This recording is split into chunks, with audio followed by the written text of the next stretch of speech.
بسم اللہ الرحمن الرحیم۔ ایک شخص نے بھیس بدلا اور ایک مسجد میں آ ٹھہرا۔ کہنے لگا کہ دور کا رہنے والا ہوں، سفر کرتے کرتے یہاں پہنچا۔ حضرت خواجہ باقی باللہ رحمۃ اللہ علیہ سے عقیدت ہے، تو سوچا، پتہ چلا ہے کہ وہ بھی اس مسجد میں نماز پڑھاتے ہیں، تو سوچا کہ یہاں پر ہی رہ جاؤں تاکہ ان سے ملاقات بھی ہو جائے گی اور ان سے کچھ سیکھ بھی سکوں گا۔ مسجد والوں کو اس بات پر کیا اعتراض تھی؟ انہوں نے اس کے لیے ایک کمرہ تیار کروا دیا جس میں وہ رہنے لگا۔ حضرت خواجہ باقی باللہ رحمۃ اللہ علیہ کو یہ بات معلوم ہوئی تو اس شخص کے پاس گئے اور اس کے لیے کھانے پانی کا بندوبست کیا۔ جب تک وہ شخص وہاں رہا، اس کا کھانا حضرت خواجہ باقی باللہ رحمۃ اللہ علیہ کے گھر سے آتا رہا۔ حضرت خواجہ باقی باللہ رحمۃ اللہ تعالیٰ علیہ اکبر کے زمانے کے بزرگ تھے، ان کی عظمت کا کیا کہنا۔ حضرت مجدد الافسانی رحمۃ اللہ علیہ بھی ان کے شاگرد تھے اور انہی کے مرید تھے۔ وہ شخص کچھ عرصہ وہاں رہا اور پھر وہاں سے جاننے کے لیے رخت سفر باندھ لیا۔ حضرت خواجہ باقی باللہ رحمۃ اللہ علیہ کو جب یہ بات معلوم ہوئی تو اس شخص کے پاس خود چل کر گئے اور اس سے باتیں کرنے لگے۔ پھر اس کو منایا کہ تم یہاں سے نہ جاؤ، مگر وہ نہ مان کے دیا۔ تو حضرت صاحب نے کہا کہ تمہیں کیا تکلیف ہے جو تم یہاں پر نہیں جا رہے؟ اگر تمہیں یہاں پر کوئی اس کمرے سے یا رہائش گاہ سے کوئی مسئلہ ہے تو بتاؤ، ہم تمہیں دوسری رہائش گاہ دے دیں گے جہاں پر تمہارے دھرم کے مطابق سب کچھ ہوگا۔ وہ شخص سٹ پٹایا اور سوچنے لگا کہ میں نے صحیح بھیس بدل کر آیا تھا، مگر ان کو کیسے معلوم ہو گیا کہ میں اس مذہب کا نہیں۔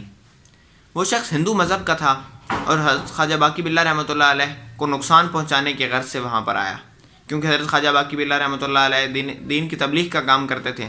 اس لیے وہ شخص اور اس کے ساتھی چاہتے تھے کہ حضرت کو ختم کر دیا جائے تاکہ ان کی دین کی تبلیغ کا کام رک جائے۔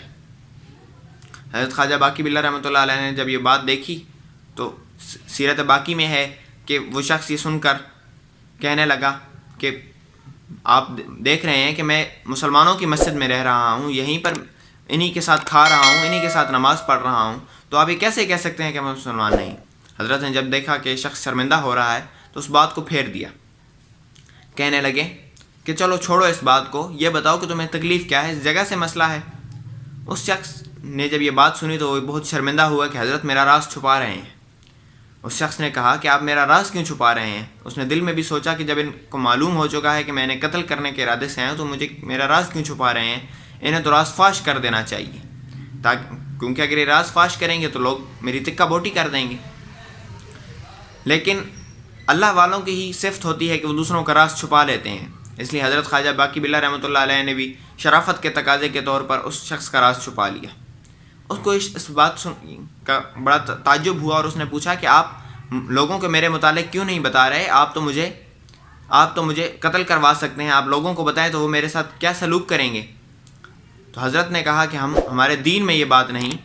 کفار مکہ بھی حضور صلی اللہ علیہ وسلم کے اخلاق سے ہی متاثر تھے اور مال و دولت کی وجہ سے تو وہ حضور پر ایمان نہیں لا رہے تھے، وہ آپ کے صرف دین اخلاق سے متاثر تھے۔ قرآن کریم میں بھی ہے کہ کسی کو نصیحت کی بات کرو تو نرمی سے کرو۔ وہ شخص یہ سن کر بڑا حیران ہوا۔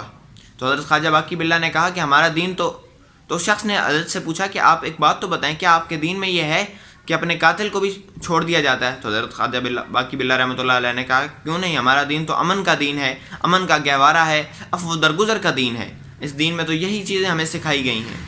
تو وہ شخص بڑا حیران ہوا اور حضرت خواجہ باقی باللہ رحمۃ اللہ علیہ کے احسان سے اور ان کے اخلاق سے متاثر ہوا۔ تو ساتھ ہی حضرت خواجہ باقی باللہ نے کہا کہ جو میں نے کھانا تمہیں کھلایا، یہ کو میں نے احسان تو نہیں کیا، اللہ تو سانپ اور بچھو کو بھی کھانا کھلاتا ہے، بلکہ ان کو بھی کھانا کھلاتا ہے جو کہ خدائی کا دعویٰ کرتے ہیں۔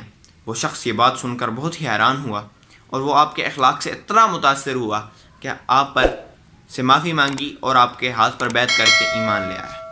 مزید اچھی ویڈیوز کے لیے اس چینل کو سبسکرائب کریں اور اس ویڈیو کو دوسروں کے ساتھ شیئر کریں۔ شکریہ۔